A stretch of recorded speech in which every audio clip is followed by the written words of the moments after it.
So there were 4 performance bonuses tonight. Miles John, Adrian Yanez, Alex Hernandez, and Kevin Holland. They all won $50,000. What's up, Dana? Who's got the first question?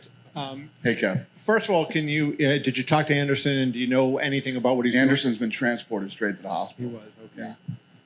He keeps saying this is his last fight in the UFC, but, he wouldn't say it's his last fight, period. What do you know about that? And does he have any fights remaining on his UFC contract? Yeah, he's got one. And we had a deal. When he signed this contract, we had a deal that this would be his last fight. And you know what? The guys, let me put it this way. This week he came out and said in an interview, and I don't know, because I don't trust half these fucking guys in the media and how they set up questions and what they say and everything else. But all I can tell you is what I read, and I know what I usually read is fucking bullshit. So let me start here. That used to be like a family when Lorenzo was here and all that kind of stuff. And listen, we all miss Lorenzo, and I will always admit that Lorenzo was the gentler, kinder side of the UFC. But I've done nothing but be good to Anderson Silva. And tonight I don't feel good about myself that I let Anderson Silva fight this last fight. We've treated Anderson Silva with nothing but respect. And if you guys knew what Anderson Silva gets paid to fight, you'd shit your fucking pants.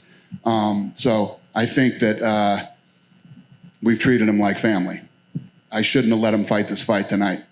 But yet, his chin seems to be gone, because he seemed like he fought a pretty good fight, and yet when he got touched on the chin is when... He fought a guy that has absolutely zero output. They're in a 5-round main event on ESPN. They threw 11 punches in the fucking second round. Yeah. You break into the, you fight any of these other savages, you know what I mean? He'll be in big trouble, and he'll take a shitload of punishment. Uriah Hall threw 11 punches in the second round. Uriah Hall is one of the most gun-shy fighters in the UFC. And look at Anderson. When the fight was over, he couldn't even stand up to do his interview. He had to sit down to do his interview. And I made a big mistake. I shouldn't have let him fight this fight tonight. But out of respect to him, and he's a legend of this sport, and he's a legend of this company, I did something that I disagreed with, and I knew I was right, and tonight proved I was right. And Anderson Silva should never fight again. When I talked to him on video the other day, and I asked him, and he said definitely final UFC fight, but then he left the door open, jiu-jitsu or boxing or something else. So your contract with him, could you prevent him from doing those other things based on the contract you have? I don't know. Listen, I'm not trying to prevent him from doing anything. He's a grown man, and he can do what he wants. He's got one fight left with us. I'll never let him fight here again. I want him to retire.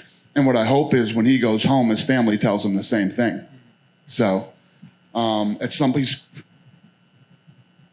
I'm in a really hard position right now, because this is a guy that I care about. This is a guy that's been with the company for a long time. He's a legend of this company. And I don't want to just sit up here and shit on him. You know what I mean? But he's almost 46 years old. And unless you're trying to save your fucking life or defend your family, no 46-year-old should be fighting, period. And finally, just, can you talk about his significance? You called him a legend several times, but what made him so great when he was in his prime, and why do you think he was so good in the UFC, where, he was on that upward trajectory, but he seemed like when he got to the UFC is when he finally just hit the big time? Yeah, he could do things to people that other people couldn't. He was almost impossible to touch. He would be just on the end of your punch, where the leather might just touch you a little bit, and he'd come back with a combination that would either knock you out or almost knock you out. I mean, he used to do some fun stuff. What he did to Vitor Belfort when he fought Vitor, what he did to Rich Franklin.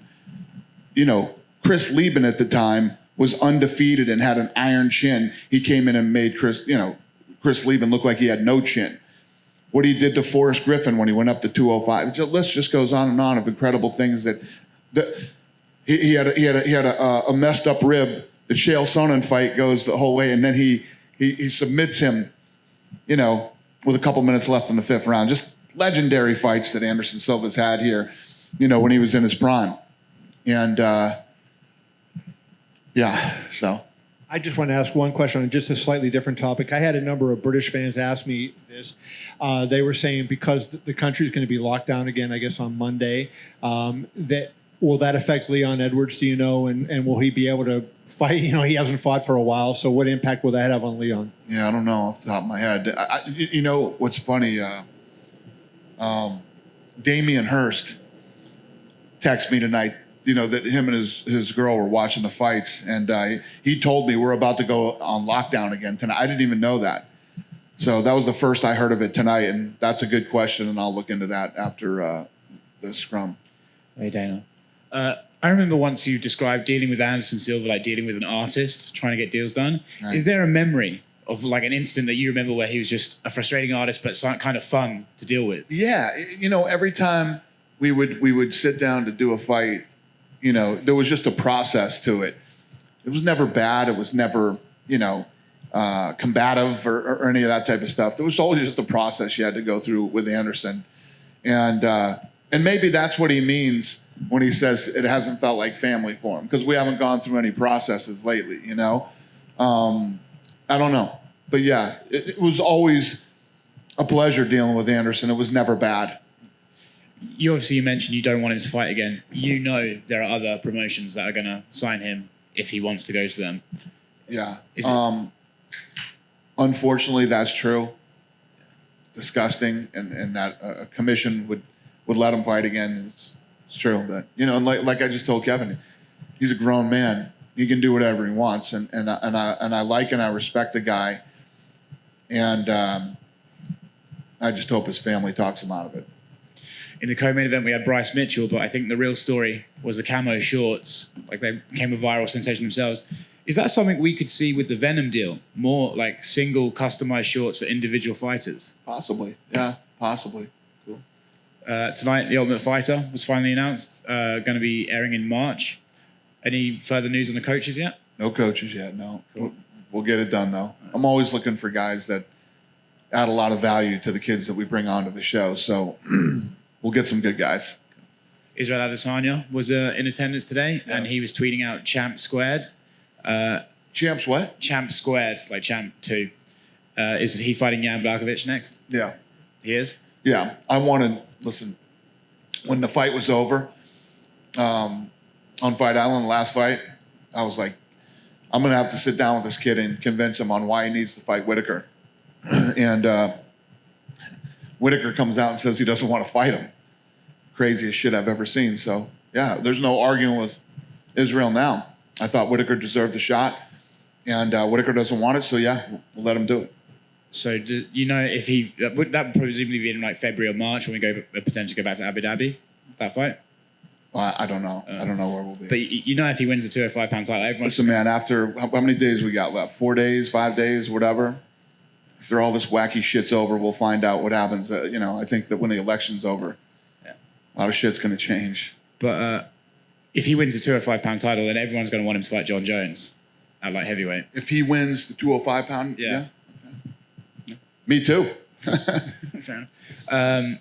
Conor McGregor tweeted out lightweight division incoming, 155 pounds. Any further news on that fight? Yeah, fight's done. It's Yeah. signed? I think so, yeah. As far as I know, it's done. Cool. Thanks very much. Yeah. Oh, actually, one more. Mike Perry is out. Robbie Lawler's out of his fight with Mike Perry.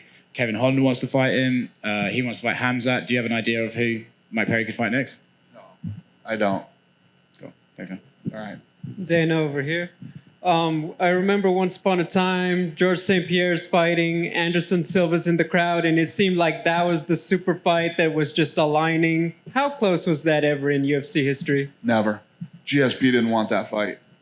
Do you know why? We had these deals where at that time Anderson Silva was in a very unique position. He could have gone down and fought George St. Pierre. They could have come up with a catchweight, or he could have moved up and a catchweight and did John Jones. Silva didn't want to move up and fight Jones, and GSP didn't want to move up and fight Silva. So none of those fights ever happened. To talk about Anderson Silva, you know, the GOAT conversation. I know you've been getting a lot of it, Khabib and GSP. Just where would you put Anderson all time if He's there one of is the- a Yeah, he's one of the number? greatest. He's one of the greatest of all time. I mean, I don't know if I could come up with a number, but The more of the sport, as the sport continues to grow and get bigger and bigger and better, you're going to see a lot of great talent coming through the next, 5 or 6 years. So, but Anderson Silva is one of the all-time greats. A lot of kids that would have played other sports became mixed martial artists from watching Anderson Silva. And, he had a massive impact on this company in Brazil and other parts of the world. Earlier this week, it came out that you spoke with Khabib Nurmagomedov. You said, it sounds like, he will go for number 30. I was just wondering if you could elaborate on just, how the conversation went and the impression you got about his future. Well, he didn't say that he'll fight at, whatever, but he didn't say no. He's considering the 30-0. His father wanted it, and I think that he was, super emotional, had the mumps, measles, or whatever, broken toe, trained on a stationary bike for that fight, and then came in and fought. And I think that, he was super emotional. So he's still the champ. There's no vacant title open right now or no interim title happening. He's the champ, and we'll give him some time to figure out what he wants to do. Thank you. Thank you. Dana, Khabib seemed pretty sure that he was going to retire. What kind of feeling do you have that he is, and that you feel pretty good about it? Yeah, I feel pretty good. He said he was going to talk with his mother. Okay. And then you guys announced that he was the number 1 pound for pound. And We didn't announce that. I thought you guys did announce. No, the media it. does. Okay. Yeah, the media. You guys do that. I Okay. don't know if it's you, but you guys, the media, voted him. He is the number 1 pound for pound fighter in the world. I mean, just that performance with Gaethje, on top of being undefeated and only maybe losing 2 rounds in his entire career. Yeah, I would say he's the pound for pound best fighter in the world. John Jones kind of had some thoughts on Instagram, Twitter about that. He made some good points about the number of defenses he had made. Yeah. Any I thoughts agree. on Jones? I've been telling you guys, John Jones is the GOAT forever. He's not the pound for pound best fighter in the world right now, though. But yeah. Any more conversations with him, and we'll see him next? No, not that I'm aware of. No. Thanks. All right. Thank you. Just a couple, Dana. The Bobby Green, Thiago Moises fight. Did you agree with that decision? And what did you think about that fight? Yeah, I didn't have a problem with the decision. It was a good fight. Went back, told Bobby. Bobby had a nice little gash on his eyebrow. It was a good fight. And the other one is Kevin Holland. I thought he had a great performance as well. Incredible. What are your thoughts on him? And you got him going over to the cage, jawing with Izzy on the outside. Is there any possibility when something like that happens? Is there a possibility that he can maybe leapfrog a little bit? And is that up to the champ? If the champ wanted him, No. could he possibly hop in there? No. I mean, listen, that kid's funny. He's exciting. He's fun to watch. But yeah, to leapfrog up to Israel Adesanya, no. I wouldn't do that to him anyway. I like Kevin Holland. He needs some time. You know what I mean? He needs some time. But listen, he looked impressive tonight. That kid came out and hit him with some big shots. He grabbed onto him. And for those of you that were sitting in there, he slammed the shit out of that guy. I mean, I can't remember the last time I've heard a slam that hard. I was like, I mean, I don't even know what to compare it to.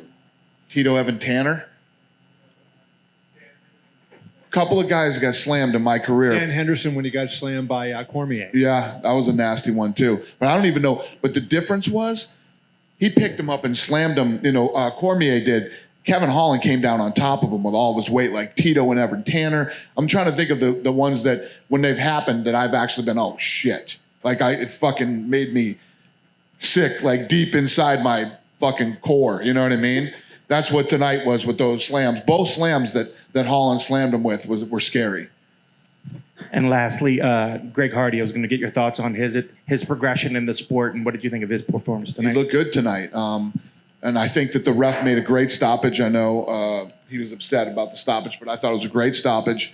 And Hardy looked good, man. He hurt him, took his time, caught him, hurt him, and then went in for the kill and finished the fight. Thank you, guys. Hey, go Dana, ahead. just to clarify something, will you release Anderson from his contract? Since you're saying he doesn't. I don't know. I'm going to talk to him and You know, I'm not going to do anything to hurt Anderson Silva. He's a grown man. He can do whatever he wants to do. Well, I can't say I'll release him from his contract, but we'll figure something out. I don't know. Just Chito Vera had an interview today, and he said he's expecting to fight Jose Aldo on the December 19 card. Is that a done deal, or is that a fight that you want to see? Who is? Chito Vera. He said he. Oh, Cheeto Vera? Yeah, he said he's expecting to fight Jose Aldo on December 19th. So Jose Aldo hit me up the other day and was asking me a bunch of questions, and I shot it over to the matchmakers. I don't know what they got done. Did you like to see that fight? Sure. For Chito? Mm-hmm. Yeah. Thank you. Cool. Thank you, guys. Happy Halloween.